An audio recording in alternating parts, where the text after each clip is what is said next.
తెలుసారా? మా టైనీ అన్నని రాక్సీ అన్నని అందులో ఒక 4 days పెట్టడానికని. కానీ మమ్మల్ని మాత్రం మా మమ్మీ పెట్టట్లేదు. ఎందుకంటే మా అన్నకి ఏమంటే చాలా ఇష్టం కదా. ఒక్కసారి నేను మా అన్నయ్యని కలవడానికని వెళ్ళాను. ఇది వీడే మా టైనీ అన్నయ్య. చూడండి ఎంత బాగా తిరుగుతున్నాడు. అక్కడ మొత్తం ఓపెన్ ప్లేస్ ఉంటుంది ఫ్రెండ్స్. హాయిగా ఆడుకోవచ్చు, స్విమ్మింగ్ కూడా చేయొచ్చు. మీరు చూస్తున్నారే మా టానీ అన్నయ్య చూడండి ఎలా తిరుగుతున్నాను. కానీ నేను మరియు ఇద్దరం హ్యాపీగా ఆడుకుంటున్నాం. ఎందుకంటే మా మమ్మీ అక్కడ పెట్టట్లేదు. చూడండి లెఫ్ట్ సైడ్ ఉన్నది టానీ అన్నయ్యకి ఎప్పుడైనా బోర్ వచ్చిందనుకోండి ఆ స్విమ్మింగ్ పూల్లో స్విమ్ చేస్తానంట. అక్కడ చాలా మంది ఫ్రెండ్స్ ఉన్నారు చూడండి. వాళ్ళు అక్కడ వాకింగ్ చేస్తున్నారు. నాకు మరియు చాలా కోపం వస్తున్నది. వేరే వాళ్ళని చూస్తుంటే చూడండి హాయిగా ఆడుకుంటున్నాను. నేను మరియు చాలా ఆడుకుంటున్నాను. కానీ మరియుకి ఆవేశం ఎక్కువ కదా, ఎవరిని చూసి ఆశిస్తాడు. కొంచెం ఫ్రెండ్ లాగా ఆడుకోవచ్చు కదా. ఎవరికి చూసినా అట్టే ఉంది చూడండి. మనకి చాలా పెద్దవాడు అనమాట. డాగ్స్ అంటే చాలా ఇష్టం. మా అందరికి చాలా బాగా చూసుకుంటుంది. తనేమో బయట ఉంది, మేము లోపల కాసేపు ఆడుకోవడానికి వెళ్ళేసింది. కానీ ఆడుకుంటున్నాం కానీ బోర్ వచ్చేస్తుంది ఫ్రెండ్స్. ఇందులో ఎంతసేపు ఆడుకుంటాము. కాసేపు బయటకు తీయాలంటే మా జాను అక్క తీయట్లేదు. ఆడుకోండి కాసేపు ఆడుకోండి అని అంటున్నాడు. ఇక్కడ మా మిత్రుడు ఉన్నాడు, తను కూడా కాసేపు ఆడుకోడు అని అంటున్నాడు. కానీ కాసేపు ఆడుకో నువ్వు కూడా అని చెప్తాను.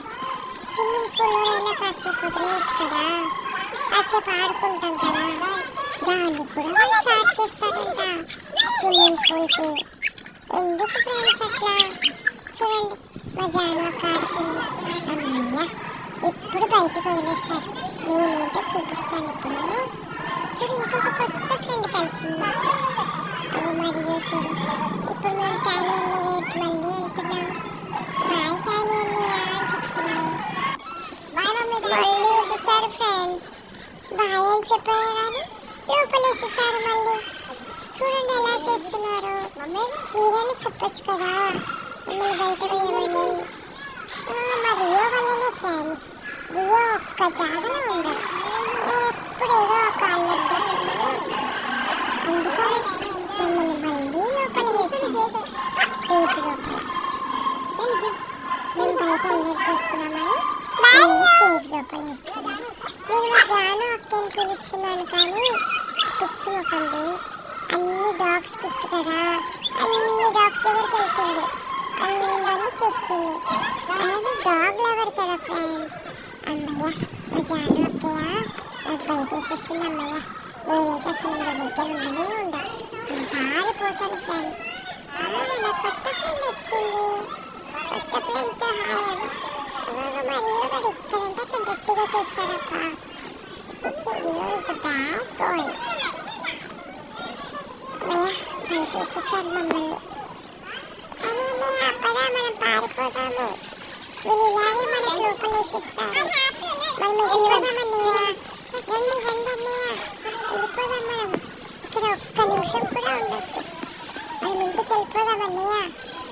జోయా జోయా వచ్చి నువ్వు కూడా వచ్చి జోయా. మళ్ళీ తీసుకొచ్చిందబ్బా మా జాను అక్కైతే ఒక్క జాగాలో ఉండదబ్బా. కాసేపు లోపల వస్తుంది, కాసేపు బయట వస్తుంది. ఏంటో ఏమో ఈ జాను అక్క, ఇంత లవర్ ఉండద్దు జాను అక్క. పెట్ లవర్ అంటే కూడా మామూలుగా ఉండాలి. అన్ని పెట్స్ మీరే అన్నట్టుగా చేసుకుంటారు. నా కొత్త ఫ్రెండ్స్ ఆడుకోనియచ్చు కదా కాసేపు. మళ్ళీ తెచ్చారు లోపల వేసారు. మేము ఏమైనా అల్లరి చేస్తున్నాం మా ఫ్రెండ్స్. ఇంత బాగా ఆడుకుంటున్నాం కదా మా టానీ అన్నయ్యతో. మా టానీ అన్నయ్య చూస్తే భయం అవుతుంది. అందుకే మేము చాలా డిస్టెన్స్ మెయింటైన్ చేస్తాము. అన్నీ చూడు ఎంత పెద్దగా ఉన్నాడో, ఎంత హైట్గా ఉన్నాడో. ఆ ఇంటి మమ్మల్ని పరిచేస్తే అమ్మో. కానీ మా టానీ గుడ్ బాయ్, ఏమన్నాడు తెలుసా? ఊరికే అలా ఉంటాడు కానీ చాలా గుడ్ బాయ్, చాలా స్వీట్ బాయ్. మమ్మల్ని ఏమన్నాడు, బాగా చూసుకుంటాడు, చాలా కేరింగ్గా చూసుకుంటాడు. అన్నీకి ఎవరైనా చికెన్ ఇచ్చారనుకోండి మాకు ఇచ్చేస్తాడు తెలుసా చికెన్. మా అన్నయ్య అంత మంచోడు, మా అన్నయ్య అంటే మాకు చాలా ఇష్టం. మేము అప్పుడప్పుడు కలుస్తాం కదా, అప్పుడు హ్యాపీగా ఆడుకుంటాము, జాలీగా ఉంటాము, పార్క్కి వెళ్తాము, లాంగ్ డ్రైవ్స్కి వెళ్తాము, ఎంత బాగా ఎంజాయ్ చేస్తాము. చూడు మళ్ళా వచ్చింది ఒక డాగ్. ఏ బ్లాక్ డాగ్, ఏం చేస్తున్నారా? అక్కడికి చేస్తున్నావా నువ్వు? నువ్వు ఎవరికి చెప్తానా? వెళ్ళిపోతాం అబ్బా.